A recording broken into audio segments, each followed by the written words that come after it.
যুবক শুনো রে, একজন কবি তো আমাদেরকে জানিয়ে দিয়েছেন, এই পৃথিবী যেমন আছে তেমনি ঠিকই রবে, সুন্দর ওই পৃথিবী ছেড়ে একদিন চলে যেতে হবে রে মন, চলে যেতে হবে। ঠিক কিনা বলে? আরে দুই হাত উঁচু করে দেখান, ঠিক না বেঠে?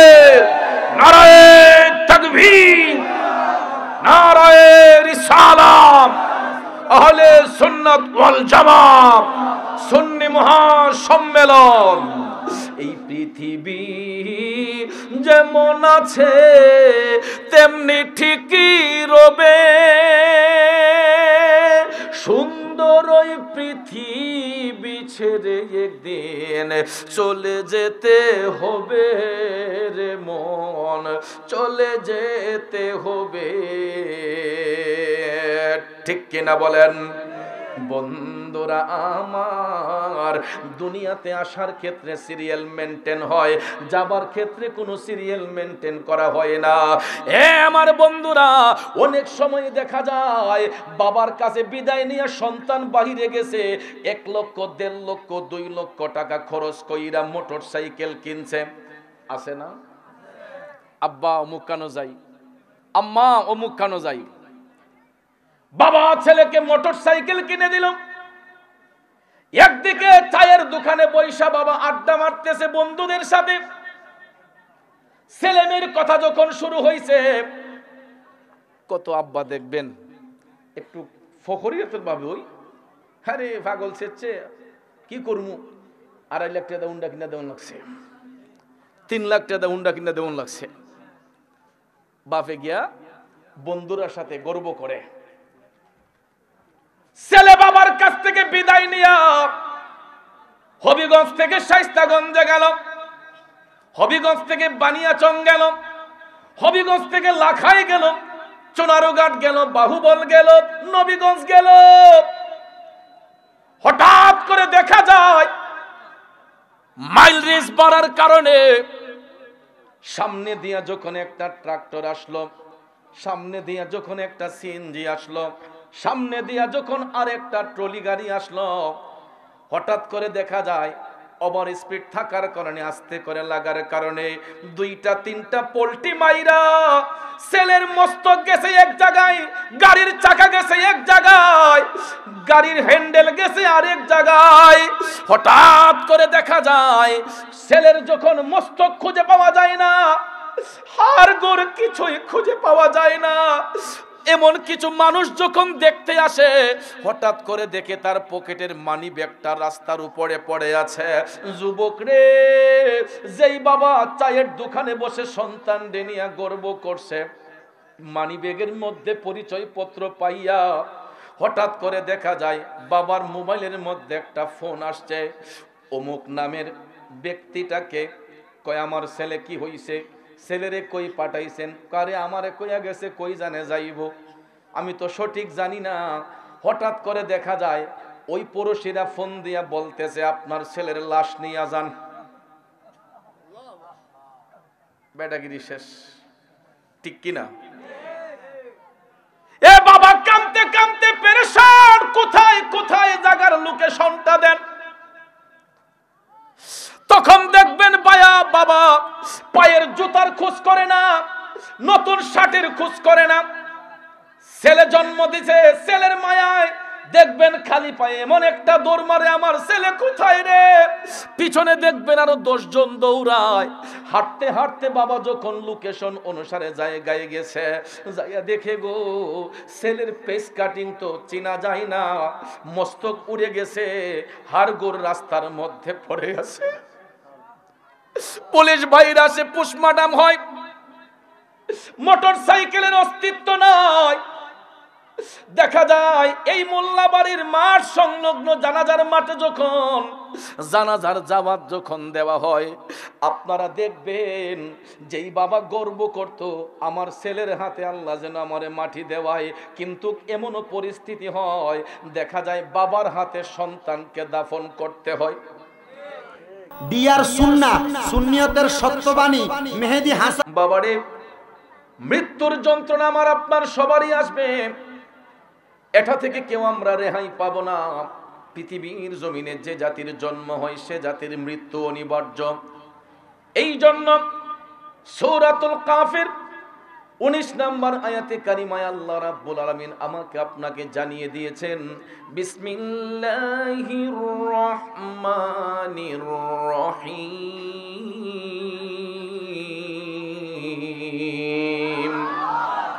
ওয়াজাআত সাকরাতুল মাউতি বিল হক।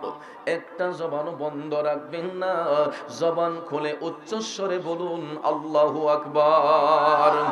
ও বন্ধু আমার, আল্লাহ রাব্বুল আলামিন জগৎবাসীদেরকে জানিয়ে দিচ্ছেন যে অবশ্যই মৃত্যুর যন্ত্রণা তোমাদের নিকট আসবে, মৃত্যুর যন্ত্রণা অবশ্যই তোমাদের নিকট আসবে। আল্লাহ রাব্বুল আলামিন আমাকে আপনাকে স্মরণ করিয়ে দিয়েছেন, যালিকা মা কুনতা মিনহু তাহিদ।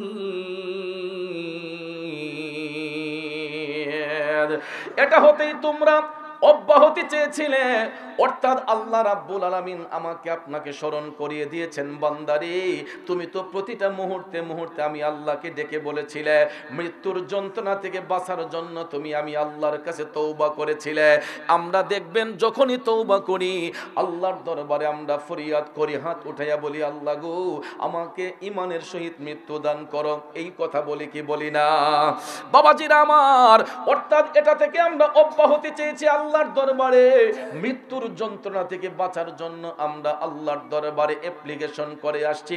দুনিয়ার জমিনে যতদিন আমরা আল্লাহর দরবারে হাত উঠিয়েছি সব সময় আমরা আল্লাহকে বলেছি, আল্লাহ আমাকে রাস্তাঘাটে মরণ দিও না, অ্যাক্সিডেন্টে মরণ দিও না, অসুবিধার মধ্যে ফেলে দিয়ে মাইরো না, ঈমানের সহিত মৃত্যু দান করো, দয়াল নবীর চেহারা মুবারক দেখায়া দেখায়া মৃত্যু দান করো। এই ফরিয়াদ আমি আপনি করি কি করি না?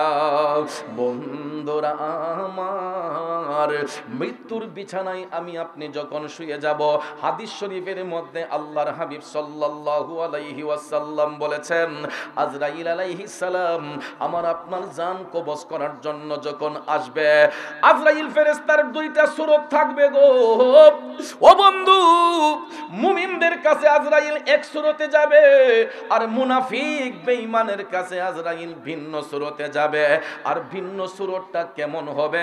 আল্লাহর হাবিব সাল্লাল্লাহু আলাইহি ওয়াসাল্লাম বলেছেন, বেঈমান মুনাফিক যারা হবে, যারা দাজ্জাল, যারা কাযযাব, যারা ঈমানের বহির্ভূত চলাফেরা করেছে, ঈমানি জিন্দেগি যারা অতিবাহিত করতে পারে নাই, মুনাফিকি জিন্দেগিতে যারা লিপ্ত ছিল, জেনার কাজে যারা লিপ্ত ছিল, বেবিচারিতে যারা লিপ্ত ছিল, মানুষের প্রতি যারা জুলুম নির্যাতন করত, ওই ব্যক্তিগুলা যখন মৃত্যুর বিছানায় শুয়ে যাবে, আল্লাহর হাবিব বলতেছেন আজরাইল ফেরেশতা তাদের নিকট হিংস্র প্রকৃতির হইয়া ভয়ঙ্কর একটা রূপ ধারণ করে আজরাইল ফেরেশতা ওই সমস্ত ব্যক্তিদের কাছে আসবে যারা হলো বেঈমান মুনাফিক। আব্বাজিরা আমার, ওই ভয়ঙ্কর রূপটা কেমন হবে? আল্লাহর হাবিব সাল্লাল্লাহু আলাইহি ওয়াসাল্লাম বলেন, আজরাইলের সেই ভয়ঙ্কর রূপটা দেখার সাথে সাথে ওই বান্দার এমন ভাবে পসিনা শুরু হয়ে যাবে, তার মধ্যে এমন একটা পেরেশানি শুরু হবে যেন পৃথিবীতে ওই ব্যক্তি এর চাইতে বড় কষ্ট আর কোনোদিন কোথাও পায় নাই। এমন ভাবে তার মৃত্যুর যন্ত্রণা হবে, পায়ের বৃদ্ধাঙ্গুল থেকে আজরাইল ফেরেশতা যখন টিপতে টিপতে যখন তার কণ্ঠনালীর মধ্যে দমটা নিয়ে আসবে, তখন ওই মুহূর্তে মনে হবে 7 সমুদ্রের 13 নদীর পানি যদি তার মুখের মধ্যে দেয়া হয় তখনও তার তৃষ্ণাটা নিবারণ হবে না। কারণ ভাইয়ের আমার, মৃত্যুর বিছানায় যখন বেঈমান মুনাফিক যখন শুয়ে থাকবে গো, তাদের কাছে এমন একটা ভয়ঙ্কর অবস্থা হয়ে যাবে ভয়ঙ্কর সুরত ধারণ করার পরে তারা এমন একটা ভয়ের মধ্যে পড়ে থাকবে, 7 সমুদ্র 13 নদীর পানি যদি তাদের মুখের মধ্যে ঢেলে দেওয়া হয় তখনও তাদের তৃষ্ণা যেন নিবারণ হয় না। অর্থাৎ আজরাইল আলাইহিস সালাম এমন একটা ভয়ঙ্কর রূপ ধারণ করে বেঈমান মুনাফিকের জান কবজ করতে আসবে। এই চেহারাটা দেখলেই অনেকের মূত্রনালী দিয়ে মূত্র শুরু হয়ে যায়, অনেকের পায়খানার রাস্তা দিয়ে পায়খানা বের হয়ে যায়। দেখবেন আপনারা লক্ষ্য করে অনেক মানুষ মৃত্যুবরণ করার পরে তার প্রস্রাব নালী দিয়ে প্রস্রাব বের হয়ে যায়, পায়খানা নালী দিয়ে তার পায়খানা বের হয়ে যায়। ঠিক না বেঠিক? আব্বাজিরা আমার, ওই মৃত্যুর যন্ত্রণা থেকে কেউ আমরা রেহাই পাবো না। এই জন্য যদি মুমিনি সুরতে মরতে চায়, ইমানি জিন্দেগিতে যারা মরতে চায়, ইমানদার মুসলমানের কাছে আজরাইল ফেরেশতা ভয়ঙ্কর রূপ নিয়ে আসবে না। ভয়ঙ্কর রূপ নিয়ে মুমিনের কাছে আজরাইল ফেরেশতা আসবে না। আজরাইল আলাইহিস সালাম যখন মুমিন ব্যক্তির জান কবজ করতে আসবে তখন মুমিনরা এই ফেরেশতাকে দেখার সাথে সাথে তারা হাসতে শুরু করবে। দেখবেন আমার ভাইয়েরা, মুমিন মুত্তাকির যদি মৃত্যুবরণ হয়, যদি আজরাইল তাদের জানটা কবজ করে নেয়, লক্ষ্য করে দেখবেন মুমিন ব্যক্তিদের মুখের মধ্যে একটা হাসি মাখা মুখ থাকে। ইন্তেকালের পরে অনেক মানুষরা রাস্তাঘাটে হাঁটার সময় বলা বলি করে, আহ ওই লোকটার মরণটা এত সুন্দর হয়েছে, একদম হাইসা রইছে। আমরা বলি না যে একদম হাইসা রইছে, চেহারাটা একদম হলুদ হয়ে গেছে, চেহারাটা নূরান্বিত হয়ে গেছে, এরকম কথা বলি কি বলি না? ওরে উম্মতনগরের ভাইয়েরা, আজরাইল ফেরেশতার দুইটা রূপ ধারণ করবে, একটা ভয়ঙ্কর রূপ আর একটা সুন্দর রূপ। সৌন্দর্য রূপ নিয়া মুমিনদের জান কবজ করতে আসবে। মুমিনদের জান যখন কবজ করতে আসবে, হাদিস শরীফের মধ্যে আল্লাহর হাবিব বলেছেন, এটা সুনানে নাসাই শরীফের মধ্যে হাদিস খানে এসেছে, আল্লাহর হাবিব সাল্লাল্লাহু আলাইহি ওয়াসাল্লাম বলেছেন, মুমিন ব্যক্তির কাছে যখন আজরাইল ফেরেশতা আসবে তার জানটা এত আরামের সহিত নিবে, কিন্তু একটা পিপিলিকা কামড় দিলে যেই রকম মনে হয় মুমিন ব্যক্তির জানটা নেওয়ার সময় এতটুক পরিমাণ কষ্ট হবে, কিন্তু এর চাইতে বেশি নয়। একটা পিঁপড়া কামড় দিলে যেই রকম ব্যথা অনুভব হয় মুমিন ব্যক্তিদের জান কবজ করার সময় ঠিক সেই রকম মনে হবে। কিন্তু বেঈমান মুনাফিকের জান যখন কবজ করতে আসবে গো, তাদেরকে এমন ভাবে কষ্ট দিবে, ওই কষ্ট থেকে তারা বাঁচার জন্য এমন অবস্থা হয়ে যাবে, এমন একটা পেরেশানির মধ্যে পড়ে যাবে যে 7 সমুদ্রের 13 নদীর পানি দিলেও যেন তাদের তৃষ্ণা নিবারণ হয় না। আর ওই কথাটা শোনার সাথে সাথেই ইমানদাররা কয়, সাকারাতের বিছানাতে কি যে যন্ত্রণা, 7 সাগরের পানি দিল তৃষ্ণা মিটে না, সেদিন কাউসারের পানি দিবেন শাহে মদিনা। ঠিক কিনা? কাউসারের মালিক যিনি, কাউসারের মালিক যিনি, তাহাকে চিনুন, ভালো যদি বাসতে হয় নবীকে বাসুন, ভালো যদি বাসতে হয় নবী, নবী তরানে ওয়ালা, নবী বাঁচানে ওয়ালা, নবী তরানে ওয়ালা, নবী বাঁচানে ওয়ালা। প্রাণের চেয়েও প্রিয় তাই, প্রাণের চেয়েও প্রিয় তাই নবীকে বাসুন, ভালো যদি বাসতে হয়, ভালো যদি বাঁচতে হয়। ঠিক কিনা বলেন? কষ্ট হচ্ছে আপনাদের? তাহলে ভাইয়ার আমার, ওই মৃত্যুর যন্ত্রণা থেকে আমি আপনি বাঁচতে চাই কি চাই না? জোরে বলেন, চাই কি চাই না? আমার ভাইয়েরা, লম্বা কথা বলে সময় নষ্ট করব না। আপনারা হয়তো লক্ষ্য করেছেন আমি আজকে খুতবাটা শর্ট করে পড়েছি, ঠিক না? সময়ের দিক বিবেচনা করে আমি কিন্তু খুতবাই পড়ি নাই, কারণ রাত 12টা হয়ে গেছে। কথা কোন ঠিক কিনা? যেই কারণে আগামী কালকে মুমিননগরে মাহফিল, সময়ের দিক বিবেচনা করে ইম্পর্টেন্ট কিছু কথা আপনাদের সামনে বলতে চাই। আব্বারে, মৃত্যুর যন্ত্রণা থেকে বাঁচতে হলে রাহমাতাল লিল আলামিন নবীর গোলামিতে মশগুল হয়ে যেতে হবে। নবীজির গোলামি ছাড়া জান্নাতের আশা করা যায় না। নবীজির গোলামি ছাড়া জান্নাত পাওয়া সম্ভব নয়।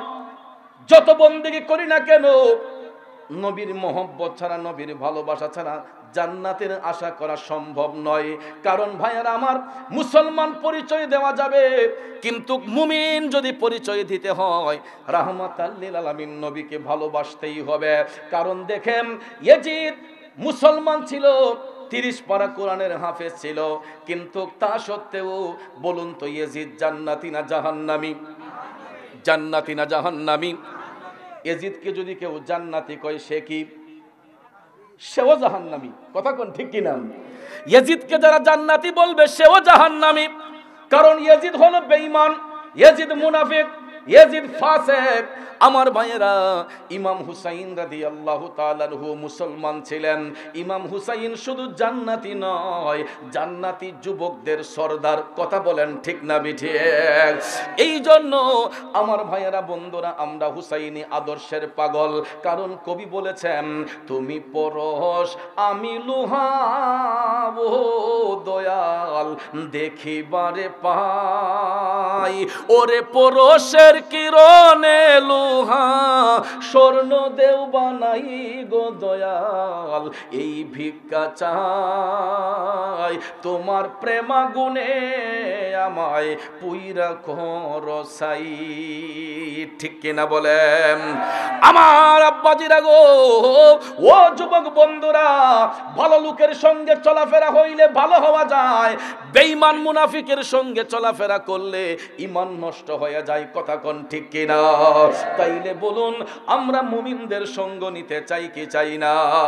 কারণ গ্রাম্য ভাষায় একটা কথা বলে, সৎসঙ্গে স্বর্গবাস, অসৎ সঙ্গে সর্বনাশ। সঙ্গ যদি ভালো হয়, খারাপ লোকটা ভালো হতে সময় লাগে না। সঙ্গ যদি খারাপ হয়, ভালো লোকটাও খারাপ হইতে সময় লাগে না। ঠিক কিনা বলেন? এই জন্য আজকে আমি আমার এই মোল্লাবাড়ির যুব সমাজকে মোবারকবাদ, ধন্যবাদ জানাই। কারণ এই মাঠের মধ্যে যাইয়া দেখেন কত কিছু হয়েছে, কত খেলাধুলা হয়েছে, কিন্তু আজকে এই এলাকার যুবকগুলা এখানে দয়াল নবীর প্রেমের বাগান সাজাইয়া দিছে। এই বাগান হওয়া থেকে শুধু আমরাই খুশি না, এলাকার কবরবাসীও খুশি। গভীর মনোযোগ। মাহফিল হওয়াতে শুধু আমরাই খুশি নয়, আজকে কবরবাসীর রূহগুলো আমার আপনার দিকে তাকাই আছে। ওই বাবা, যেই বাবা আজকে সন্তান দুনিয়াতে রাইখা কবরে, ওই মা, যেই মা সন্তান ঘরে রাইখা আজকে কবরে, এরা যে আমার আল্লাহর কাছে কত দামি আজকের এই রাতে। আমার ভাইয়েরা, হাদিস শরীফ পড়লে আপনারা ভালো করে বুঝতে পারবেন। কারণ যেখানে দিনী আলোচনা হয়, যেই জায়গার মধ্যে দিনী মাজলিস হয়, ওই মাজলিসের আলোচনাটা যতটুকু ধরে যায়, এর ভিতরে যদি কোনো কবরবাসীর কবর থাকে, ওই রুহগুলা তখন জিন্দা হইয়া যায়। তখন ওই রুহগুলা আমার আল্লাহর কাছে ডাক দেয়া কয়, আল্লাহ গো, আমি যদিও পাপী হয়ে থাকি, আল্লাহ আমি যদিও জাহান্নামী হয়ে থাকি, আল্লাহ আমি তো দুনিয়াতে নেক সন্তান রাইখা আসছি, আল্লাহ কইব কেমনে? তখন ওই রূহগুলা ডাক দিয়া কইবে, আল্লাহ তুমি তাকাইয়া দেখো, আল্লাহ আমার সন্তান অমুক জান্নাতের বাগানে বসে আছে, তোমার কোরআনের আলোচনা শুনতেছে, তোমার হাবিবের সুন্নতের আলোচনা শুনতেছে। আল্লাহ রাব্বুল আলামিন কুদরতের নজর দিয়ে তখন তাকাইবো। আমার ভাইয়েরা, সন্তানগুলা যখন মা বাবার আত্মার মাগফিরাতের জন্য জান্নাতের বাগানে বৈশা যখন বলে, ওয়াকুর রাব্বির হামহুমা কামা রাব্বায়ানি সগীরা, ওই কথাটা বলার সাথে সাথে আমার আল্লাহ মা বাবার কবরের আযাব মাফ কইরা দিয়া তাদের কবরটাকে আলোকিত বানাইয়া দেয়, নূরান্বিত বানাইয়া দেয়। এই জন্য আমার ভাইয়েরা, আল্লাহর হাবিব সাল্লাল্লাহু আলাইহি ওয়াসাল্লাম আমাকে আপনাকে বলেছেন, তোমরা কবরের কথা স্মরণ করো, মৃত্যুর যন্ত্রণার কথা তোমরা স্মরণ করো। ওই কবরে যদি আরাম পেতে হয়, তাইলে অবশ্যই অবশ্যই আমাকে আপনাকে নেক আমল করতে হবে আব্বারে।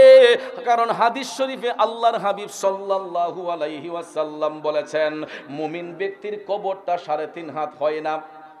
মুমিনদের কবর 3.5 হাত নয়। আমরা দুনিয়াবাসীরা যদিও তাদেরকে 3.5 হাত কবরে শোয়াই আসি, হাদিস শরীফে রাসূল বলেছেন মুমিন ব্যক্তিদেরকে কবরে রাখার সাথে সাথে আল্লাহ রাব্বুল আলামিন ওই কবরটাকে 70 গজ প্রসারিত করে নূরের একটা মহল বানাইয়া দেয়। এই জন্য দেখবেন কোন মুমিন ব্যক্তি মারা গেলে, কোন আল্লাহর ওলি মারা গেলে তাদেরকে দাফন করার সাথে সাথে দেখবেন তাদের মাজার শরীফটাকে একটু সুন্দর করার চেষ্টা করি আমরা। কথা কোন ঠিক না? কারণ এটা তো আমার বাবার কথা নয়, আপনার বাবার মুখের কথা নয়। হাদিস শরীফে রাসূল বলেছেন মুমিন ব্যক্তির কবর 3.5 হাত থাকে না। এটা কিভাবে? রাসূল যখন মেরাজ শরীফের মধ্যে গিয়েছিলেন, প্রথম আসমানে যাবার সাথেই আল্লাহ রাব্বুল আলামিন আপন বন্ধু নবীকে জান্নাত এবং জাহান্নাম দেখার নির্দেশ দিয়েছিলেন। সুবহানাল্লাহ বলেন। আমার মদিনার কামলিওয়ালা নবী জান্নাত এবং জাহান্নাম দেখলেন। বন্ধুরে, জান্নাতের মধ্যে প্রবেশ করে নবী দেখতেছেন এমন কিছু কিছু নূরের মহল দেখা যাচ্ছে, এক একটা মহলের মধ্যে এক একটা লোক বসে আছে। কষ্ট হইতেছে আপনাদের? এক একটা মহলের ভিতরে এক একটা লোক বসে আছে। মায়ার নবী এটা দেখে মুস্কি মুস্কি হাসতেছেন।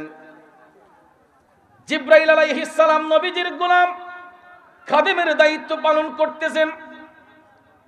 আমার মায়ার নবী ডাক দিয়া বলতেছেন, জিবরাইল, এত সুন্দর সুন্দর মহল দেখা যাচ্ছে, এক একটা মহলের ভিতরে এক একটা লোক বসে আছে। ও জিবরাইল, এই ভাগ্যবান লোকগুলা কারা রে জিবরাইল? জিবরাইল আলাইহিস সালাম ডাক দিয়া কয়, নবী গো, ইয়া রাসূলুল্লাহ, এরা আপনার উম্মতের মধ্যে একদল লোক। মায়ার নবী গো, এরা আপনার মুমিন উম্মতের মধ্যে একদল লোক। দুনিয়ার জমিন থেকে এরা নেক আমল করে এসেছে। ইয়া রাসূলুল্লাহ, দুনিয়ার জমিন থেকে এরা ভালো কাজ করে এসেছে। নেক আমল করে আসার কারণে আল্লাহ রাব্বুল আলামিন এক একটা মুমিনের কবরকে নূরের মহল বানাইয়া দিছে। আল্লাহর হাবিব সাল্লাল্লাহু আলাইহি ওয়াসাল্লাম আপন চোখে দেখলেন মুমিন ব্যক্তিদেরকে কবরে রাখার পরে ওই কবরগুলোকে আল্লাহ নূরের মহল বানাইয়া দেয়। তাইলে বলুন, আমরা মুমিনি জীবন চাই কি চাই না? ইমানি জিন্দেগি চাই কি চাই না? বন্ধুরে, ও যুবক ভাইয়েরা শুনো, আমার মায়ার নবী দয়ার নবী আরেকটু সামনে গিয়া দেখতেছেন আরো কিছু কিছু নূরের ঘর দেখা যাচ্ছে। বিশাল আকারের এক একটা ঘর, এক একটা ঘরের মধ্যে এক একটা পুরুষ, আর এক একটা পুরুষের সেবা করার জন্য বেহেশতের 70 জন হুর গেলমা তার চতুর্পাশে বেষ্টন করে রাখছে। এক একটা ঘরের মধ্যে এক একটা পুরুষ, 70 জন বেহেশতি হুর ওই পুরুষটাকে ঘেরাও দিয়ে তার সেবার মধ্যে নিয়োজিত। আল্লাহু আকবার বলেন। আল্লাহর হাবিব সাল্লাল্লাহু আলাইহি ওয়াসাল্লাম ডাক দিয়ে বললেন, ও জিবরাইল, এই ভাগ্যবান লোকগুলা কারা? জিবরাইল আলাইহিস সালাম ডাক দিয়ে কয়, নবী গো, এরাও আপনার উম্মতের মধ্যে একদল লোক। ইয়া রাসূলুল্লাহ, দুনিয়ার জমিন থেকে এরা তাদের যৌবনটাকে হেফাজত করছিল। কি হেফাজত করছিল? যৌবন হেফাজত করছিল। আমার ভাইয়েরা শোনেন, মানুষের 3টা কাল অতিবাহিত হয়। কয়টা? একটা হলো শিশুকাল, একটা যৌবনকাল, একটা বৃদ্ধকাল। ঠিক কিনা বলেন? 3টা কাল অতিবাহিত হয় একটা মানুষের জীবনে: শিশুকাল, যৌবনকাল, বৃদ্ধকাল। শিশুকালে বাচ্চাগুলা থাকে অবুঝ। এরা যদি একটা অন্যায় করে, দুনিয়ার মানুষগুলা যেরকম ক্ষমার দৃষ্টিতে দেখে, আল্লাহও এটা ক্ষমার দৃষ্টিতে দেখে। ঠিক কিনা বলেন? যেমন একটা বাচ্চা অবুঝ, সে যদি একটা ফুল ছিঁড়ে ফেলে, দেখবেন মানুষ বলবে, আর এটা বাচ্চা মানুষ বুঝছে না, ছিঁড়ে লাইছে। আবার বৃদ্ধকালে মানুষ হয়ে যায় শিশুদের মতো। মানুষের যখন বার্ধক্য আসে, তখন ওই মানুষগুলা শিশুদের মতো হয়ে যায়।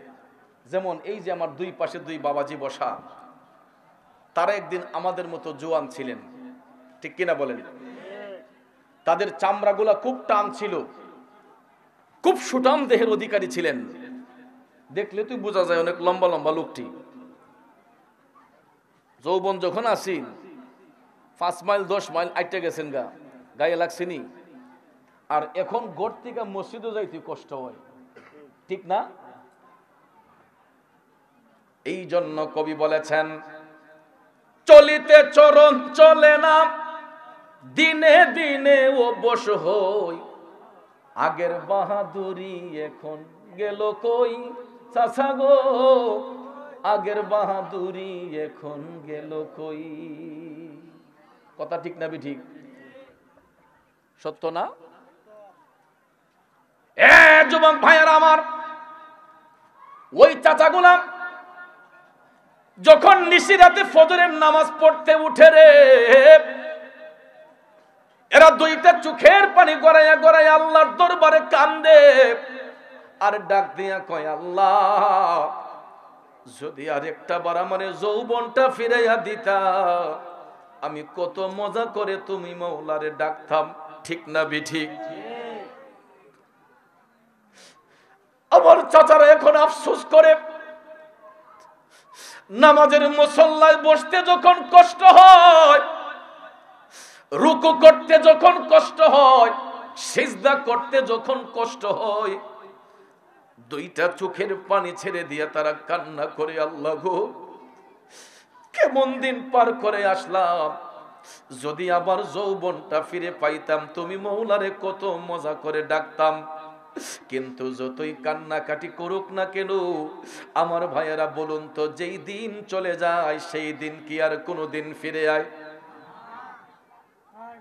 দিন গেলে আর দিন পাবে না, দিন গেলে আর দিন পাবে না, ভাটায় যদি লই যৌবন, থাকতে খোদা প্রেম সুদা পান করো রে পাগল মন, থাকতে খোদা প্রেম সুদা পান করো রে পাগল মন। কথা বলেন ঠিক কিনা?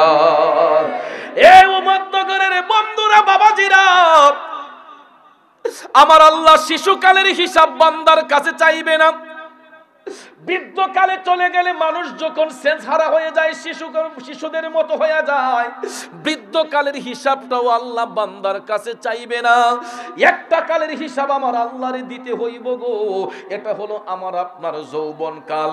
12 বছর থেকে 40 বছর পর্যন্ত নারী পুরুষ উভয়ের মধ্যে আমার আল্লাহ একটা রূপ লাবণ্যতা দান করে, যৌবনের চাকচিক্য দান করে। আল্লাহ বলবে, বান্দা আমি তো তোমার যৌবন দান করেছিলাম, তোমার এই রূপ সৌন্দর্যটা, তোমার যৌবনটা তুমি কোন কাজের মধ্যে ব্যয় করেছ? তখন আল্লাহকে জবাব দিতে হবে, যৌবনটাকে কোন কাজে আমরা ব্যয় করলাম।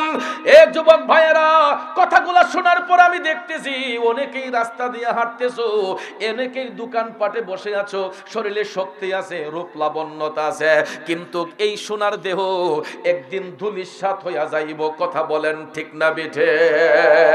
যুবক শুনো রে, একজন কবি তো আমাদেরকে জানিয়ে দিয়েছেন, এই পৃথিবী যেমন আছে তেমনি ঠিকই রবে, সুন্দর ওই পৃথিবী ছেড়ে একদিন চলে যেতে হবে রে মন, চলে যেতে হবে, ঠিক কিনা বলে? আরে 2 হাত উঁচু করে দেখান, ঠিক না বেঠে? নারায়ে তাকবীর, নারায়ে রিসালাত, আহলে সুন্নাত ওয়াল জামাত, সুন্নি মহাসম্মেলন।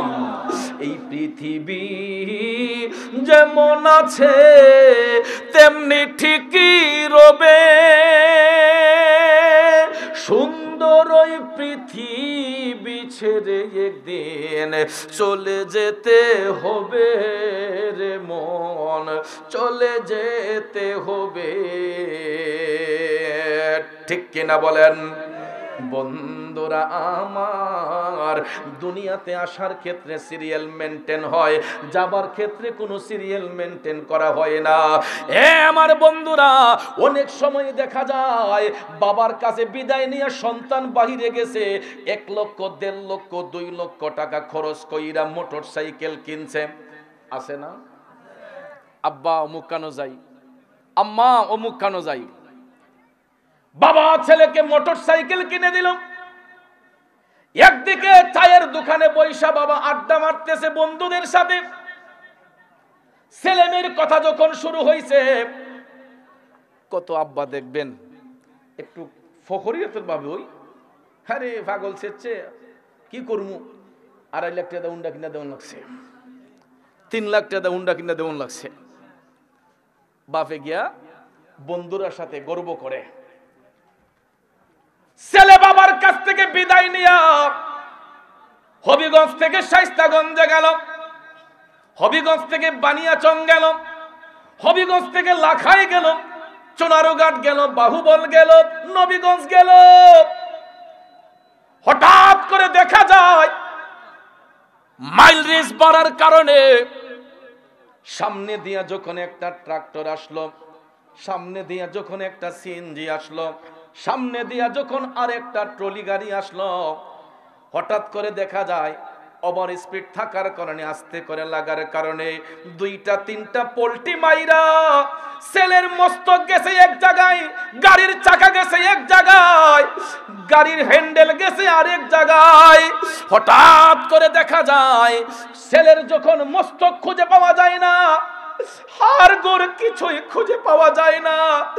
এমন কিছু মানুষ যখন দেখতে আসে, হঠাৎ করে দেখে তার পকেটের মানি ব্যাগটা রাস্তার উপরে পড়ে আছে। যুবক রে, যেই বাবা চায়ের দোকানে বসে সন্তান নিয়ে গর্ব করছে, মানি ব্যাগের মধ্যে পরিচয় পত্র পাইয়া হঠাৎ করে দেখা যায় বাবার মোবাইলের মধ্যে একটা ফোন আসছে। অমুক নামের ব্যক্তিটাকে কয়, আমার ছেলে কি হইছে, ছেলেরে কই পাঠাইছেন, কারে আমারে কইয়া গেছে, কই জানে যাইব, আমি তো সঠিক জানি না। হঠাৎ করে দেখা যায় ওই পড়োশিরা ফোন দিয়া বলতেছে, আপনার ছেলের লাশ নিয়ে যান। বেটাগিরি শেষ, ঠিক কিনা? এ বাবা কামতে কামতে পেরেশান, কোথায় কোথায় জায়গার লোকেশনটা দেন। তখন দেখবেন বায়া বাবা পায়ের জুতার খোঁজ করে না, নতুন শার্টের খোঁজ করে না। ছেলে জন্ম দিছে, ছেলের মায়ায় দেখবেন খালি পায়ে এমন একটা দৌড় মারে, আমার ছেলে কোথায় রে। পিছনে দেখবেন আরো 10 জন দৌড়ায়। হাঁটতে হাঁটতে বাবা যখন লোকেশন অনুসারে জায়গায় গেছে, যাইয়া দেখে গো ছেলের পেস কাটিং তো চেনা যায় না, মস্তক উড়ে গেছে, হাড়গোড় রাস্তার মধ্যে পড়ে গেছে। পুলিশ ভাইরা আসে, পোস্টমর্টম হয়, মোটর সাইকেলের অস্তিত্ব নাই। দেখা যায় এই মোল্লাবাড়ির মাঠ সংলগ্ন জানাজার মাঠে যখন জানাজার জামাত যখন দেওয়া হয়, আপনারা দেখবেন যেই বাবা গর্ব করত আমার ছেলের হাতে আল্লাহ যেন আমারে মাটি দেওয়ায়, কিন্তু এমনও পরিস্থিতি হয় দেখা যায় বাবার হাতে সন্তানকে দাফন করতে হয়। আমার আব্বাজিরা, সন্তানের কাঁধে যদি বাবার লাশটা হয়, এই কষ্টটা সইতে বড় সহজ হয়, কিন্তু যখন বাবার কাঁধে সন্তানের লাশ হয়, এই কষ্টটা সইতে বড় কষ্ট হয়, ঠিক কিনা বলেন? এই জন্য বললাম আমার যুবক ভাইয়েরা, দুনিয়াতে আসার সিরিয়াল মেনটেন হয়, যাবার সিরিয়াল মেনটেন হয় না। এই মাঠের মধ্যে প্রতি রাত্রে মাহফিল হবে না, বৎসরে হয়তো 1 দিন 2 দিন মাহফিল হয়। আজকে এই জায়গাটা দামি না অদামি? সামিয়ানাগুলা যখন খুলে ফেলা হবে, তখন জায়গার জায়গায় জায়গা পড়ে থাকবে, তখন কেউ এই জায়গাটাকে দামি বলতে পারবে না, ঠিক না বে ঠিক? সামিয়ানা খুললে পরে, বাস খুলে ফেললে পরে এটা হয়ে যাবে একটা খেলার মাঠ, কথা বলেন? কিন্তু এই মুহূর্তে যতটুকু জায়গার মধ্যে সামিয়ানা দেওয়া হয়েছে, প্যান্ডেলটা সাজানো হয়েছে, পুরাটা জায়গা ঘিরে এখন এই জায়গাটা হয়ে গেছে বেহেশতের বাগান, কথা বলেন? তাহলে এই বেহেশতের বাগানে বসতে আমাদের কষ্ট হয়, রাস্তা দিয়ে হাঁটলে আমাদের আরাম হয়, কথা এটা না? এখানে বসলে মনে করে না জানি কি গজব পড়ে যাবগা, রাস্তা দিয়ে হাঁটলে মনে হয় খুব আরাম হয়ে যাবে। আপনারা বলুন, মৃত্যুর ফেরেশতা মালাকুল মউত আজরাইল এই প্যান্ডেলের ভিতর আসতে পারে কি পারে না? রাস্তা দিয়ে হাঁটার সময় আসতে পারে কি পারে না? তো আমার আপনার মরণটা যদি রাস্তায় হয়, ওই মরণটা দামি হবে নাকি নবীর বাগানে বসে যদি মরণটা হয় এই মরণটা দামি হবে? সকালবেলা মানুষ আফসোস করবে, এত সুন্দর মরণ হইল, নবীর বাগানে বৈশা লোকটা মৃত্যুবরণ করছে, আল্লাহ যেন তারা জান্নাতবাসী করে, কইব না? আর রাস্তার মাঝে ফিরে মরলে শ্বাসটলে বৈশা, হাট বাজারে বৈশা কইব, আরে অমুকের ভুট্টা খালা ফটো ফিরে মরে গেছে, অমুক ব্যক্তিটা কালকে ফটো ফিরে মরে গেছে, কইব না? তাহলে যেখানে বসলে আমার আপনার সম্মান বৃদ্ধি হয়, দুনিয়া আখিরাতে সম্মান বৃদ্ধি হয়, ওই জায়গাগুলোকে আমরা পছন্দ করতে চাই না। আর যেটা অপছন্দনীয় জায়গা, সেই জায়গার মধ্যে গিয়ে আমরা ভিড় জমাইতে ভালোবাসি। এটাই হলো আমাদের স্বভাব, কারণ আমরা ভালো কাজের মধ্যে দাবিত হতে চাই না। আমরা যদি বদ কাজ হয়, অসৎ কাজ হয়, এইগুলার মধ্যে আমরা ঐক্যবদ্ধ হতে পছন্দ করি, কিন্তু ভালো কাজের মধ্যে দেখবেন লোকের সংখ্যা কম হয়। ভাইয়েরা আমার, বলুন আমরা ঈমানি জিন্দেগি চাই কি চাই না? ঈমানি মরণ চাই কি চাই না? আল্লাহর হাবিব সাল্লাল্লাহু আলাইহি ওয়াসাল্লাম, মায়ের নবী, দয়ার নবী জান্নাতের মধ্যে গিয়া দেখলেন এমন কিছু কিছু ঘর দেখা যায়, এক একটা ঘরের মধ্যে এক একটা লোক বসে আছে, 70 জন বেহেশতি হুরগেল মা তাদের সেবা করতেছে। আল্লাহর হাবিব সাল্লাল্লাহু আলাইহি ওয়াসাল্লাম মুস্কি মুস্কি হাসতেছেন আর ডাইকা বলতেছেন, জিবরাইল, ও জিবরাইল, এই ভাগ্যবান লোকগুলা কারা? জিবরাইল, জিবরাইল ফেরেশতা ডাক দিয়া কয়, নবী গো, এরা আপনার মুমিন উম্মতের মধ্যে একদল লোক যারা দুনিয়ার জমিনে তাদের যৌবনটা হেফাজত করছিল। এরা পরকীয়া সম্পর্ক করে নাই, এরা অন্যের স্ত্রীর সঙ্গে সম্পর্ক করে নাই, এরা কোনো নারীকে নিয়ে ভাইগা যায় নাই, এরা পরকীয়া সম্পর্ক করে নাই, জিনার কাজে লিপ্ত হয় নাই, কোনো মানুষের গয়েরা আগুন দেয় নাই। নবী গো, তাদের যৌবনটাকে তারা ইবাদতের মধ্যে কাটিয়েছিল, তাদের যৌবনটাকে এরা ভালো কাজের মধ্যে দাবিত করেছিল। যৌবন হেফাজত করার কারণে আল্লাহ রাব্বুল আলামিন জান্নাতের এই বিশাল প্রাসাদ তাদেরকে দান করেছেন এবং 70 জন বেহেশতের হুরগেল মা তাদের সেবার জন্য নিয়োজিত করে রেখেছেন। জোরে জোরে কন্যা আল্লাহু আকবার। তাইলে যৌবন যদি সঠিক কাজে ব্যয় করি, দাম আছে না নাই? কথা বলেন, আছে না নাই? এই যৌবন হেফাজত না করলে কি পরিণাম হয়? আমার মদিনার কামলিওয়ালা নবী জান্নাত দেখার পরে জাহান্নামের মধ্যে যখন প্রবেশ করলেন জাহান্নাম দেখার জন্য, বাবাজিরা আমার, মায়ার নবী দেখতেছেন জাহান্নামে প্রবেশ করেই দেখতেছেন এমন কিছু কিছু লোক দেখা যাচ্ছে যারা নিজের শরীরের গোশতগুলা নিজে চাবায়া চাবায়া খাইতেছে। জোরে জোরে কন্যা নাউজুবিল্লাহ। নবী দেখতেছেন এমন কিছু লোক জাহান্নামে দেখা যাচ্ছে, এরা নিজের গোশতগুলা নিজে চাবায়া চাবায়া খাইতেছে। আল্লাহর হাবিব এই দৃশ্য দেখে দয়াল নবী কান্না শুরু করে দিলেন। আমার মদিনার কামলিওয়ালা নবী চোখের পানি মুবারক ছেড়ে কান্না শুরু করে দিয়া বলতেছেন, ও জিবরাইল, ও জিবরাইল, এই হতভাগ্য লোকগুলা কারা? এরা নিজের গোশত নিজে চাবায়া চাবায়া খায় কেন? জিবরাইল ফেরেশতা ডাক দিয়া কয়, নবী গো, এরা আপনার উম্মতের মধ্যে একদল লোক। নবী গো, দুনিয়ার জমিনে এরা পরের হক মাইরা খাইতো, এরা মানুষের হক নষ্ট করত, এমন লোক আমাদের সমাজের মধ্যে আছে না নাই? আপনারা দেশ নাইতা। বড় ভাইলা মারা গেছে, বাতিজা এতিম হইছে, মাস ঘুরতে না ঘুরতেই দেখা যায় কয়, রে তোর বাপ থাক তুই দিলাইছিল আমারে, ঠিক না বেটি? ইকানো হলাম তোরা বাগু বয়স না। আর আমরা দেশে তো বিচার এখন উল্টা যায়, যার রস বেশি বিচারের রায় এমদে বেশি। কথা ঠিক না বেটি? হাসরের ময়দানে দুই শ্রেণীর লোকের বিচার হবে সামনের কাতারে। এটা আমার বাবার কথা নয়, দয়াল নবী হাদিস শরীফে বলেছেন, সুনানে তিরমিজি শরীফে এটা হাদিসটা এসেছে। আল্লাহর হাবিব সাল্লাল্লাহু আলাইহি ওয়াসাল্লাম বলেছেন, হাসরের ময়দানে দুই শ্রেণীর লোকের বিচার হবে সামনের কাতারে। প্রথম কাতারে থাকবে আলেম, দ্বিতীয় কাতারে থাকবে সাহেব সর্দার, বিচারীয় গল, যারা সমাজের মধ্যে নেতৃত্ব দিয়েছে, এদের বিচার হবে দ্বিতীয় সারিতে। আর প্রথম সারিতে বিচার হবে আলেমদের। কথাটা কি বুঝতে পারছেন? যেই আলেম হক বিচার করবে, যেই আলেম হক কথা বলবে, আল্লাহ তাকে পুরস্কৃত করবে।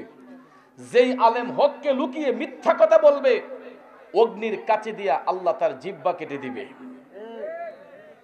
কথা বলেন, কষ্ট পাইতেছেন? বিষয় আমার সেই দিকে, এই জন্য কথাগুলা বলতেছি। দ্বিতীয় কাতারে বিচার হবে সাহেব সর্দারের। আই হাই হাই রে, সমাজটা এত ধ্বংসের পথে গেছে। 500 টাকা দিলি বহুটো কয় চিন্তা করিস না, আমি আছি। ঠিক না ঠিক? বেশি লাগে না, ঈমান নষ্টের জন্য 500 টাকাই যথেষ্ট। এই জন্য কবি বলেছেন, ওরে মূর্খের দল বিচারপতি, মন রে না জানে আইনের নীতি, করে কেবল নিজের ক্ষতি, ঘুষ নিষেধ খাই,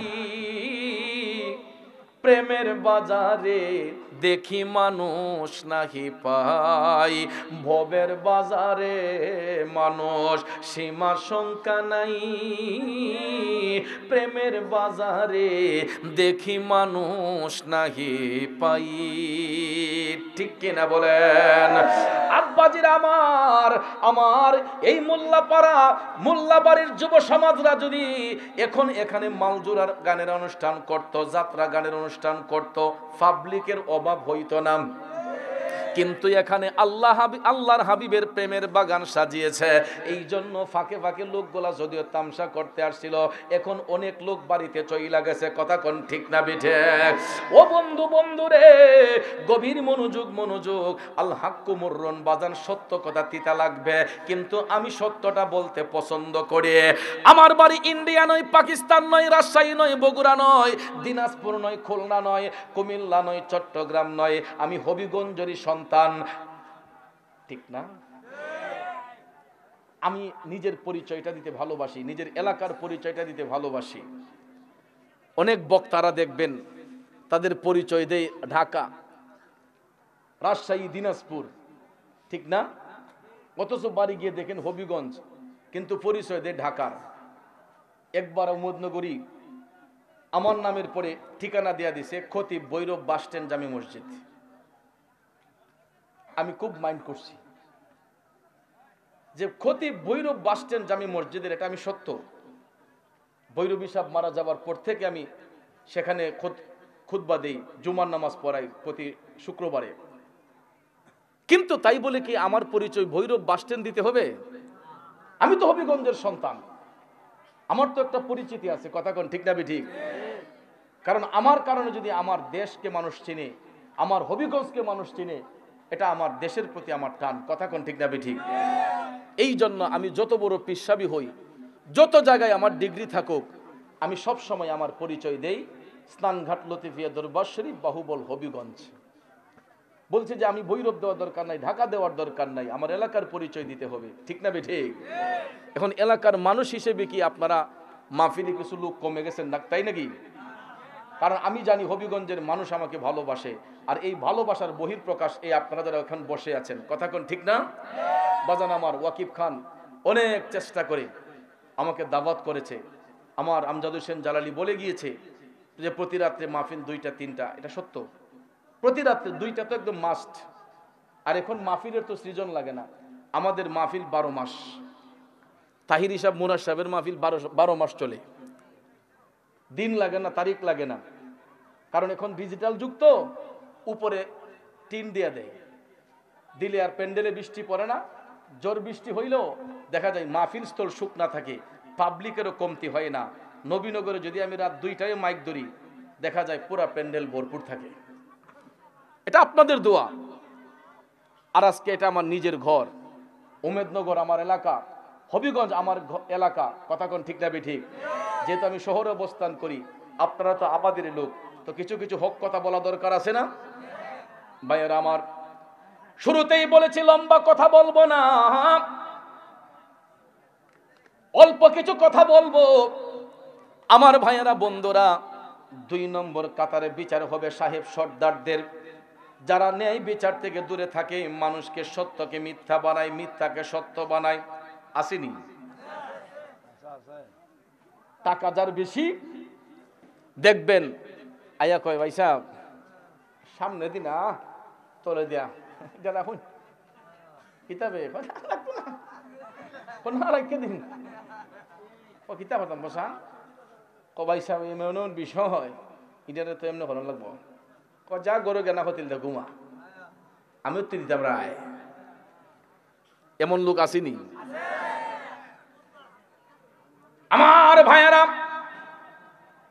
ওই সমস্ত ব্যক্তিগুলা জাহান্নামের মধ্যে নিজের গোশত নিজে চাবায়া খায় রে।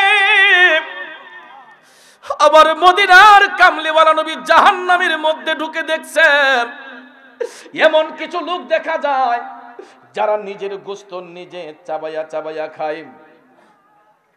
জান দেখা বা খাইছুন না তা বিচার উল্টা গেছেন তো।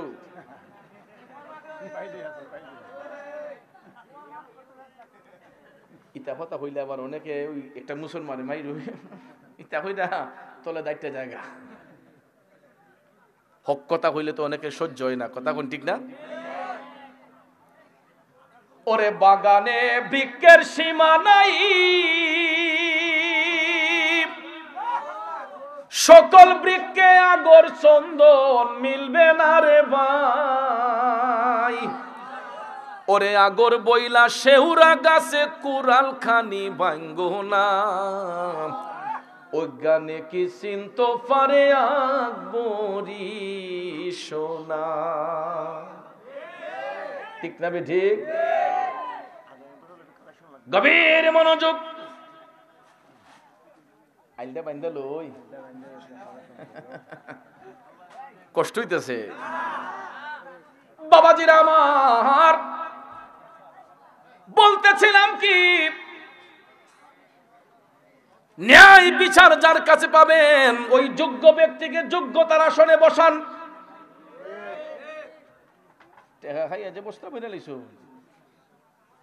কোনো কাম হয় না, ঠিক কিনা কোন?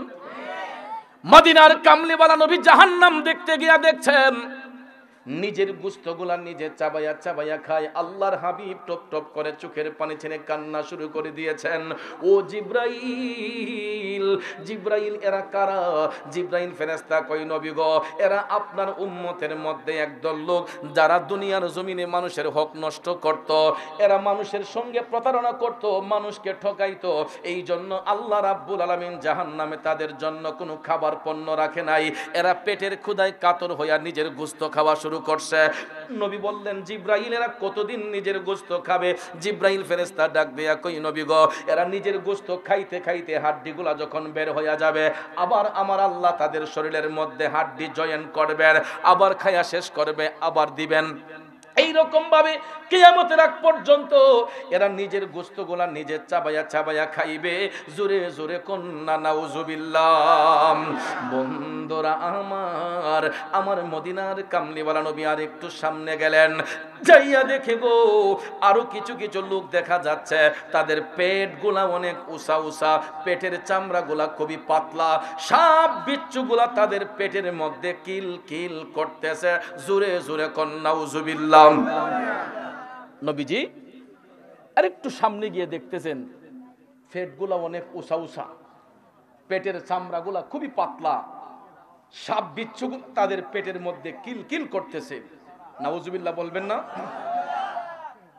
নবী আমার জানতে চাইলেন জিব্রাইল এই লোকগুলা কারা? জিব্রাইল ও জিব্রাইল এরা কারা? জিব্রাইল আলাইহিস সালাম ডাক দিয়া কয় নবী গো, এরা আপনার উম্মতের মধ্যে একদল লোক। কারা এরা? এরা ওই ভালো মানুষটি।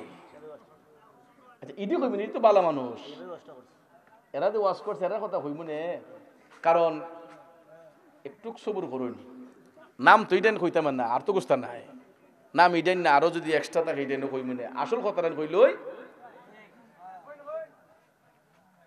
কষ্ট হইতেছে। হ্যাঁ নবীনগর ওয়াজও গেছি পরে তে বৃহস্পতিবারের দিন ওয়াজ করছি, আমার লগে ওই রকম ভাই সাহেবের মতন এক লোক বসা, উনি আবার তাই তো ইমাম সাহেব নাহিলা ইমাম সাহেব, ওই এলাকার মসজিদের ইমাম সাহেব। ওই ভাগ্যক্রমে ঘটনাক্রমে ওই ওখান যে আলোচনাটা আইসি এখানে খালি আইসি, আর ইমাম সাহেবে আমার খালি ইতা করে দিকুন ফাইটাদের মাঝে এমনি গুতা মারলে কেতকুতি লাগে লাগে না বাসা, আমার খালি ইতা করে আর আমি সাইড মারি কেতকুতি আই পরে আমি কইলে ঘটনা গীতা কয় এই প্রসঙ্গটা একটু পাল্টাইছেন গা কেন না বুঝেন না। আমি কই আমার তো বুঝার বিষয় না, হক কথা বলবো, আমার বুঝাবুঝির কি আছে। পরে ফুস্টারও ছাইয়া দেখি পরের দিন শুক্রবার, তো ভাবলাম যে ইমাম সাহেবের চাকরি নষ্ট হয়ে যাব গা, সবাই কইব যে হুজুরে যে ওয়াজের লেগে দিছি নিশ্চয়ই ইমাম সাহেবে হইয়া দিছে, মুরাদ চৌধুরী ওয়াজ কইরা দিয়া গেছে।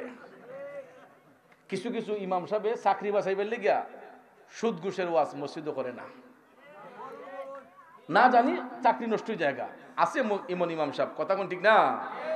কারণ ইডা হইল তো ভাইয়ের আমার অনেকের মাথার মাঝে আসমান ভাঙ্গা পড়ে, কারণ সৎকারে এখন আমি দেখছি 90% মসজিদের মধ্যে মসজিদ কমিটির সভাপতি সেক্রেটারি 1 নম্বর সুদখোর হয়। ইতাই বাইরে খাইতে খাইতে মসজিদের টাকা বেড়ে খাইলে না মিশা হইলাম।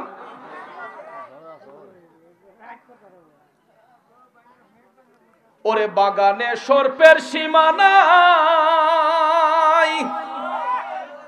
আদর করি সর্প রে কেউ সইও না রে ভাই, ও তার সর্বঙ্গে বিশ্বে বরা, সর্বঙ্গে বিশ্বে বরা, দংশিলে প্রাণ বাসে না, অজ্ঞানে কি চিন্ত পারে আকবরি সোনা।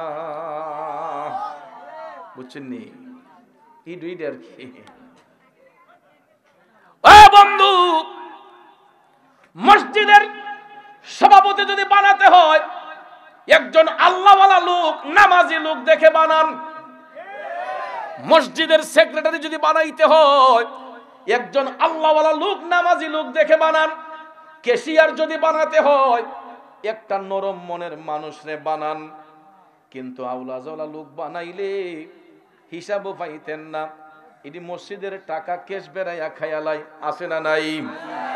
আব্বাজির আমার মায়ার নবী দয়ার নবী জাহান্নাম দেখতে গিয়া দেখলেন কিছু কিছু লোক দেখা যায় যাদের পেট গুলা অনেক উঁচা উঁচা, পেটের চামড়া গুলা খুবই পাতলা, সাপ বিচ্ছু তাদের পেটের মধ্যে কিলকিল করতেছে।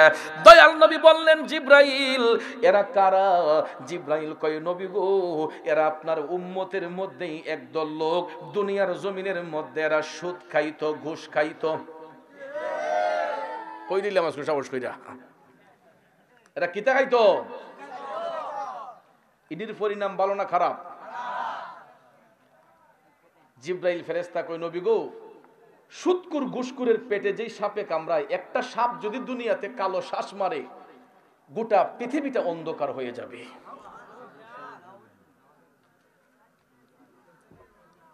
এখন সুদ বরাবর হয় না, কয় ইন্টারেস্ট। ডিজিটাল যুগ তো, শুদ্ধ ভাষায় পড়ছে, না না আমি সুদ খাই না, আমি সুদ খাই না। কেতা খাওয়া? আমি ইন্টারেস্ট। বুঝছেন নি? এমন তালুইছে আর কি। আর টেকার কুমারে কলম ভাঙ্গা জায়গা দস্তখত দিতে গেলে কথা কোনটি আসেনি? কলম ভাঙ্গা জায়গা। আমার কথায় কি রাগ করছে? এরা মনে করছে ইতা কথা বলি নাকি উঠতে জায়গা, কালেকশন আনি বন্ধু জায়গা। আপনারা কি উঠবাই? আজ কইব ঠিক না বে ঠিক? টেকার কুমারও গেছি গা। আপনার এক বড় গিরস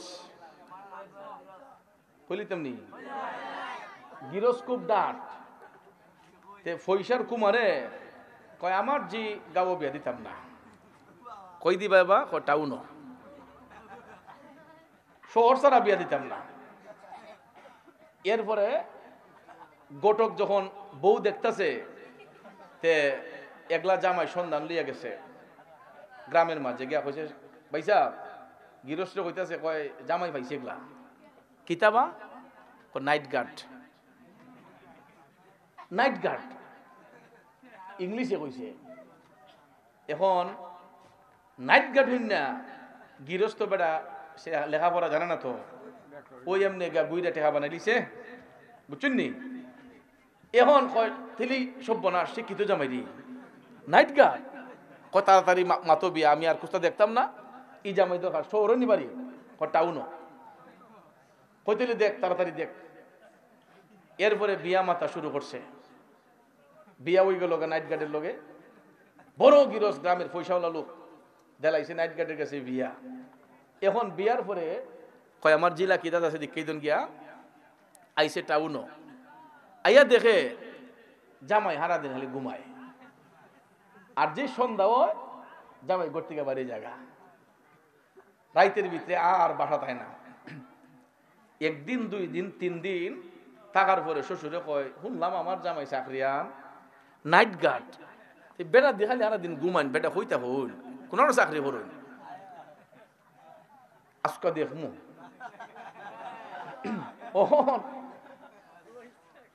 এবার কিতা করছে জামাই ঘুমাইয়া যখন সন্ধ্যার পরে যখন বাড়িতেছে তখন এবার অফিস ফিস জামাই গেছে যাতে ওর যাতে জামাই না দেখে গিয়া দেখে রে বাবা ওই নাইট গার্ড বুঝুনি ফারাদার আর কি তো এইটা বাসি একটা লইয়া এক গেটের সামনে বেদুম ফুয়াইতেছে রাত্রে আর ওই মশা মারতেছে বেটা অনেকক্ষণ হারিয়া কয় আরে এটা তুই ফারাদার বে সব্যনাশ সব্যনাশ সারি লিছি রে ই কানি বেটা হারাতে বুঝে গেছি গা ফইরাই এখন জিগো সর্বনাশ করে লিছি তোর জামাই কিতা হয় তাই তো ডিউটি করেন রাত্রে কই বেটি এটাই আমার বাড়িতে রাখছি আমি 2 দিন লা যদি ফারাদার বে কয় আব্বা নাইট গার্ড তো এটা ইংলিশ শব্দ কয় সব্যনাশ সব্যনাশ আমি তো মনে করছি না জানি কত বড় চাকরি কই দি ফারাদার তাইলে আব্বা যদি হালাল পথ অবলম্বন কইরা পয়সা কামান শিক্ষার আলো জাগ্রত করেন কোন সুশিক্ষিত মানুষ কোনদিন হারাম খাইবে না কথা কোন ঠিক না বিঠিক।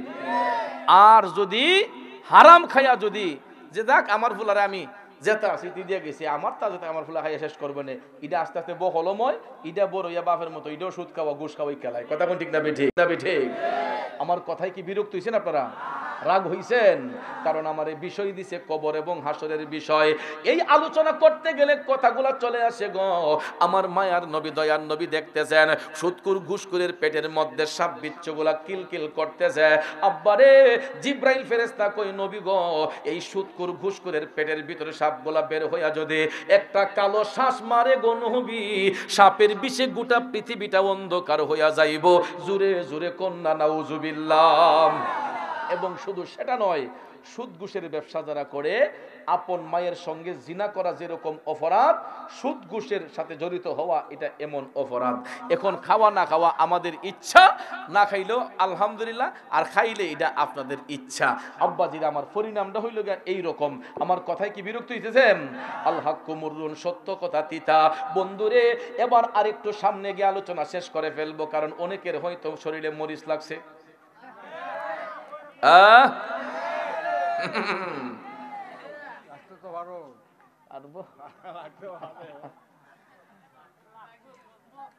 আমার যুবক ভাইয়েরা গভীর মনোযোগ মনোযোগ নবী আমার আর একটু সামনে গিয়া দেখতেছেন এমন কিছু কিছু দৃশ্য নবী দেখছেন কিছু কিছু কবর দেখা যাচ্ছে কবরের মাটি গোলা ফাইটা আগুনের ফুলকি গোলা উপর দিকে উতলাইয়া উঠতেছে নাউজুবিল্লাহ কোন আমার মা বোনেরা গো ও আমার মা বোনেরা ও আমার ভাই বাবাজিরা একটু মনোযোগ দিয়ে কথাটা শুনেন, ইম্পর্টেন্ট একটা কথা। আমার মদিনার কামলিওয়ালা নবী জাহান্নাম দেখতে গিয়া দেখতেছে এমন কিছু কিছু কবর দেখা যাচ্ছে, কবরের মাটি ফাইটা আগুনের ফুলকিগুলা উতলায়া উপর দিকে উঠতেছে, আর কবরের ভিতর চিৎকার কান্নার শব্দ শোনা যাচ্ছে। আগুন দিয়া যখন জ্বলতেছে ওই সন্তানগুলা কবরের ভিতর কান্নাকাটি করতেছে, বিদ্রুপের মতো কান্নার শব্দ শোনা যায়। আল্লাহর হাবিব সাল্লাল্লাহু আলাইহি ওয়াসাল্লাম ডাক দিয়া বললেন, জিবরাইল, ও জিবরাইল রে, এই হতভাগ্য লোকগুলা কারা? এই কবরের মাটি ফাইটা আগুনগুলা উপতায়া উঠতেছে, আর কবরের ভিতর আমার আল্লাহ কাদেরকে জ্বালাইতেছেন?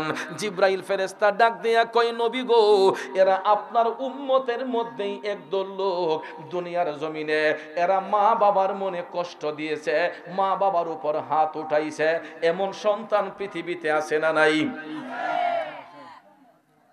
আমি ওই দিন মোবাইলটা হাতে নিয়ে ফেসবুকটা ওপেন করার সাথে সাথে আমি দেখতেছি মার বয়সটা কমপক্ষে 80 থেকে 85 হইব। এক বেয়াদব সন্তান, কুলাঙ্গা সন্তান কইতিকা যেন আইছে, আইয়ে ওই তার মারে দিরিন্দা এক থাপড়া মেরে দিছে। আমি একটা বার দেখেছিলাম মোবাইলের মধ্যে, আমার শরীরটা ঝাড়া মারছে রে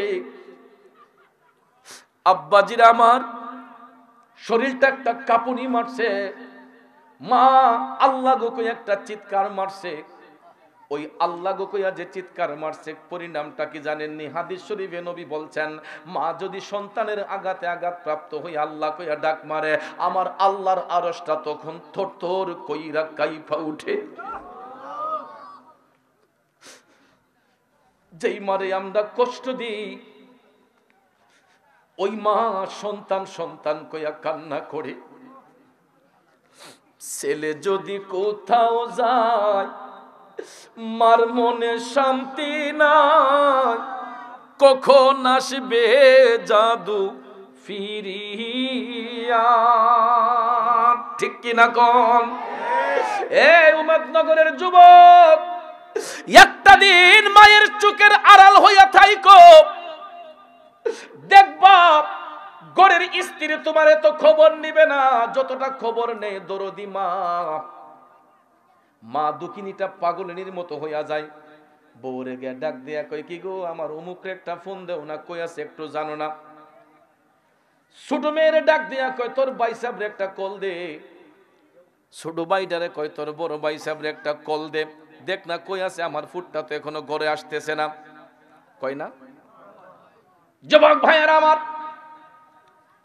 যেই মা নিজের মুখে খাবার না দিয়ে সন্তানের মুখে খাবার দিয়েছে, যেই মা নিজে না খেয়ে সন্তানদের খাওয়াইলো, আদর সোহাগ ভালোবাসা দিল, ওই সন্তানগুলা যদি বড় হইয়া মা বাবার দিলের মধ্যে আঘাত দেয়, কষ্ট দেয়, আমার আল্লাহর আরশটা তখন কাইপা উঠে।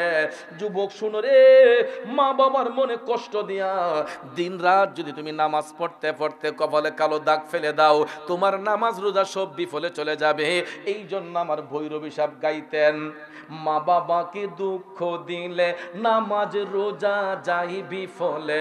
ঠিক কিনা কন?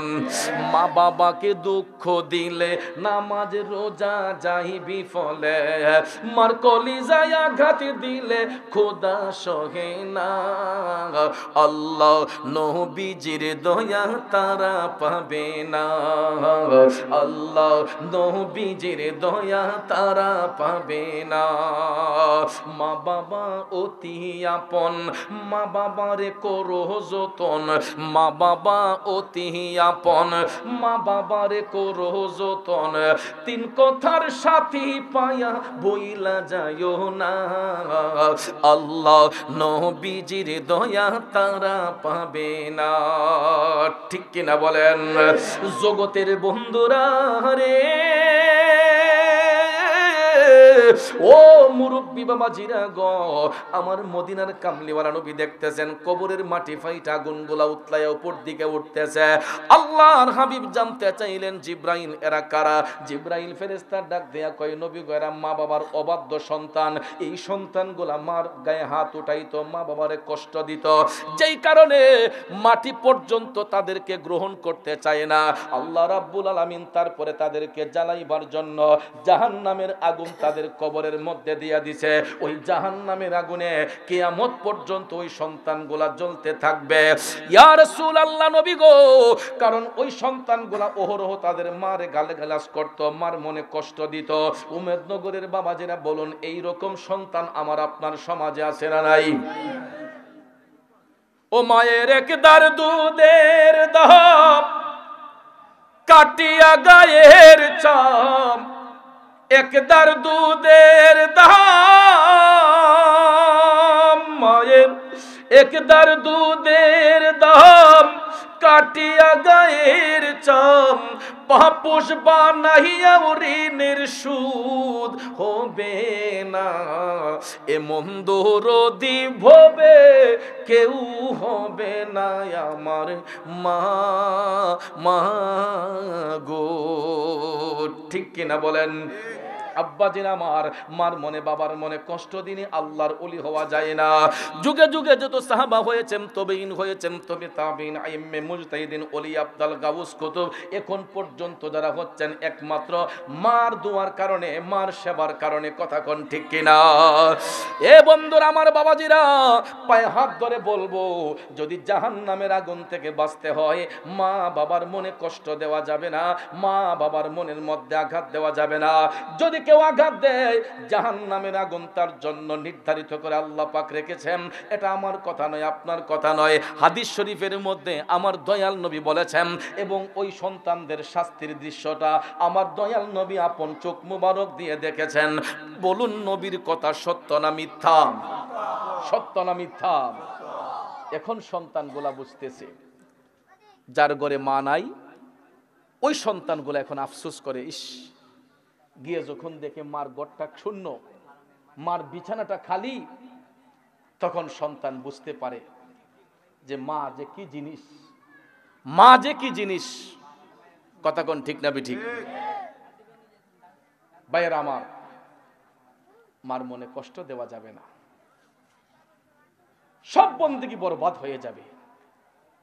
গত এক সপ্তাহ আগে বাসায় আসছি, তো পরিবারের মধ্যে চলতে গেলে তো অনেক কিছু হয়। তা যে কোনো কারণে আমার একটু রাগ উঠে গেছে। রাগ উঠছে পরে আম্মা দিছে আমার লোকে বসা করে, আমার সাথে রাগ করে নিচ্ছে।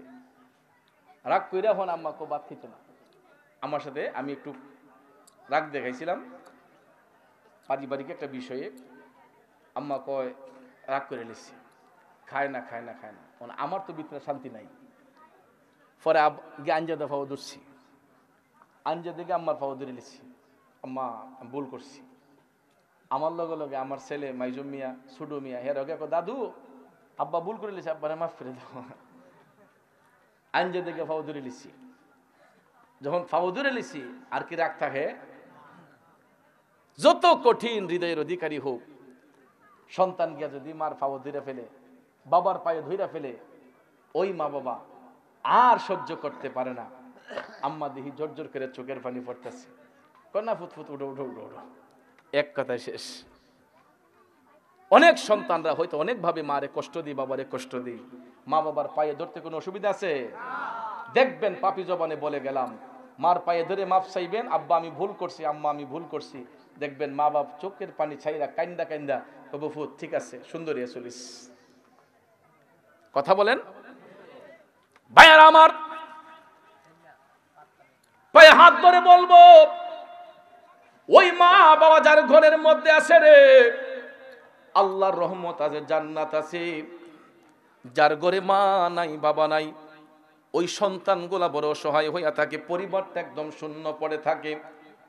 আজকে 25টা বছর পার হইয়া গেল, আমি বাবা হারা একটা এতিম সন্তান, আমার ঘরে বাবা নাই।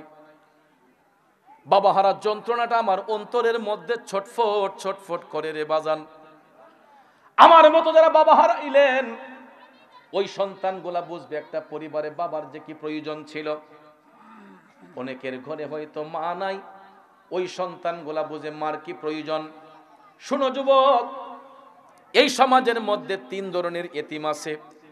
এক ধরনের এতিম হইল যার মা আছে বাবা নাই, আরেক ধরনের এতিম হইছে যার বাবা আছে মা নাই, আর আরেক ধরনের এতিম হইছে যাদের মাও নাই বাবাও নাই। কথা কোন ঠিক কিনা? আমি দেখতে চাই এখানের মধ্যে কারা কারা আসছেন আমার মতো বাবা হারা এতিম, কারা কারা একটু হাতটা তুলে দেখান। বাবা নাই কার কার? অনেক লোকই তো বাবা নাই, হাতটা নামান। একটু কষ্ট করে দেখান তো কার কার দরদি মা দুনিয়াতে নাই? মা নাই কার কার? হাতটা নামান। হাতটা উঠাইতে বড় কষ্ট হইছে। যারা হাতটা উঠাইছে এরার চোখের পানিগুলা একটু টলো টলো করতেছে। মা পৃথিবীর মধ্যে একটা আপন নাম, একটু কষ্ট করে দেখাইবেন কার কার মাও নাই বাবাও নাই। একটু হাত উঁচু করে দেখান তো মাও নাই বাবাও নাই কার কার?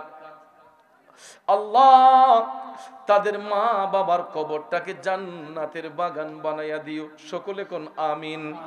আব্বারে আজকে দেখেন একটু পরে যখন মুনাজাতটা শেষ হবে তাবারুকের প্যাকেটটা নিয়ে অনেকে বাড়িতে যায়, আব্বারে ডাক দিয়া কইবা আব্বা তোমার লাগা তাবারুক আনছে।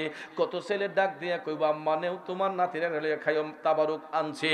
কিন্তু ওই যে এতিম সন্তানগুলা তাবারুকের প্যাকেটটা হাতে লইয়া ঠিকই ঘরে যাইবো, কিন্তু আব্বা ডাকতে পারবে না, আম্মা ডাকতে পারবে না। মা বাবা যদি ডাকতে হয় চলে যেতে হবে সেই উমেদনগরের কবরস্থানে। বলুন তো হাজারটা ডাক দেওয়ার পরেও মা বাবা কি আর ফিরে আসবে? কথা কোন ফিরে আসবে? যুবক আজকে এখানে কত সন্তান টাকাওয়ালা, চোখের পানি চাইরা বালিশ ভিজায়। যদি আজকে মা থাকতো কত টাকা মার হাতে দিতাম, যদি আজকে বাবা থাকতো কত টাকা আমি বাবার হাতে তুলে দিতাম। আজকে যদি আমার মা বাবা থাকতো লক্ষ লক্ষ টাকা আজকে মা বাবার হাতে দিতাম। এমন সন্তান আছে না? মা বাপ যখন আসিল তখন রুজি আসিল না, এখন মা বাপ হারাইয়ে গেছে, ছেলে মোটা অঙ্কের টাকা ইনকাম করে আফসোস করে, ইস আজকে যদি আমার আব্বা থাকতো রে। যে আফসোসটা আমি করি। 25 বছর আগে বাবা মারা গেছেন, আমরা 4টা ভাই, তখন আমরা স্টুডেন্ট। আমি তখন মাত্র ক্লাস 8ম শ্রেণীতে পড়ি, আমার ছোট ভাইটা ক্লাস 6-এ পড়ে। আমার ইমিডিয়েট বড় ভাই এসএসসি পরীক্ষায় অংশগ্রহণ করবে, বড় ভাই আইএ পড়ে, সবাই স্টুডেন্ট। আমার বোন উনিও ক্লাস 10-এ পরীক্ষা দিয়েছে। বড় বোন বাবা থাকতে বিবাহ হয়েছিল, 4 ভাই 2 বোন, 6টা ভাই বোন। স্টুডেন্ট থাকতেই আব্বা চলে গেছেন না ফেরার দেশে। তখন 6টা ছেলে মেয়ে পড়াশোনা করতে গেলে কত টাকার প্রয়োজন ছিল? কিন্তু দেখেন বাবা মারা যাওয়ার পরে 25টা বছরে জীবন যুদ্ধ করে আমাদের মা আমরা 6টা ভাই বোনকে মাস্টার ডিগ্রি কমপ্লিট করিয়েছেন। একটা করে 6টা সন্তান এমএ পাস। খুব কম পরিবারই আছে, ঠিক না?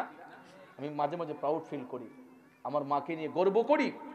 একটা আদর্শিত মা, যেই মা বাবা মারা যাওয়ার সাথে সাথে আমাদেরকে কাজে লাগাই দিতে পারতেন, যেই কোনো দোকানে দিয়ে দিতে পারতেন, বিদেশ পাঠাই দিতে পারতেন যে আমার কর্ম করে খাওয়াও। কথা বলেন? তা না করে জীবন যুদ্ধ করে 6টা ছেলে মেয়েকে মাস্টার ডিগ্রি কমপ্লিট করিয়েছেন একজন মা।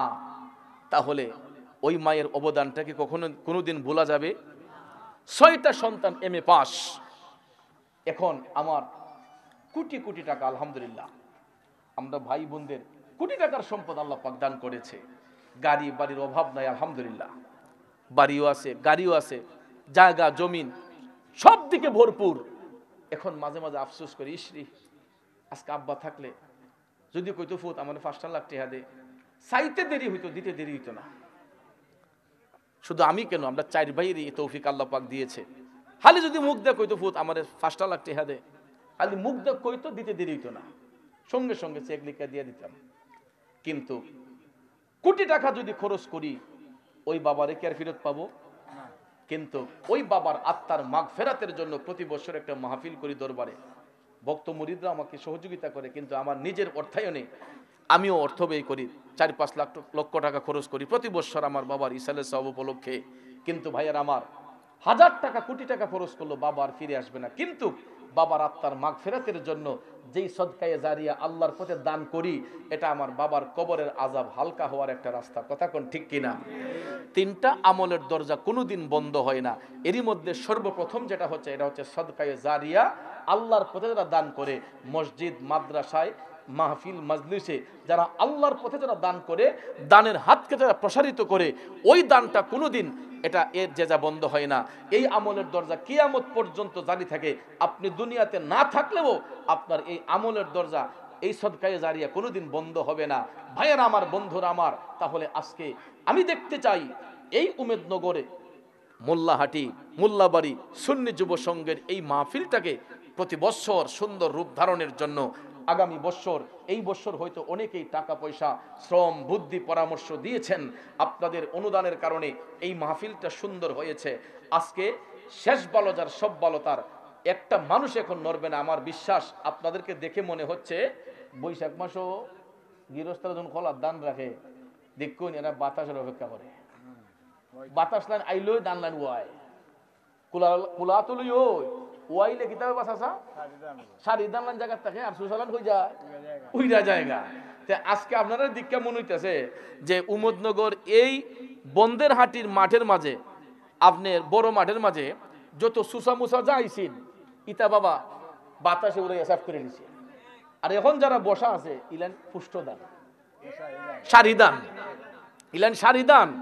আপনারা দয়াল নবীর খাসল খাস প্রেমিক, সুসাজা আছেন, ইতা বাতাসে উড়াই লিয়ে গেছি গা। আর এখন যারা বসা আছেন এরা হচ্ছে দয়াল নবীর খাসল খাস প্রেমিক। আমরা শেষ পর্যন্ত বসতে রাজি আছি না নাই?